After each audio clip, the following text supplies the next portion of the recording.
Hello guys, and welcome to another quick tutorial from Vintage Radar. Today I'm going to show you how to switch between LT1 and LT3 on your Casio G-Shock watch. So what you want to do is to press and hold the adjust button for around 3 seconds. You are going to see the home city flashing, flickering. So that means that you have arrived at the basic settings of your watch. We are going to use the mode button in order to toggle between the different options. We are going to go past the setting of time and date.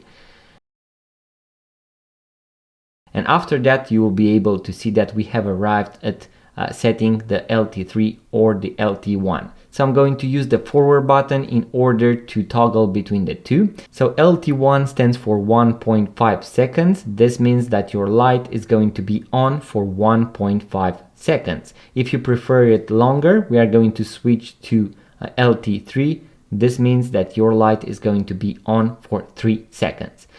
Once you have done that, once you have the correct setting, press the adjust button in order to finalize the process, and your setting is going to be saved. In case you want to watch the full guide with all the functions and features of your Casio G-Shock watch, I'm going to leave a link in the description box below, guys. Also to the other models, in case you want to check them out. Make sure to subscribe to this YouTube channel, give it a thumbs up in case you found value, leave a comment, let me know what you would like to see next, and I'm going to see you guys on the next video.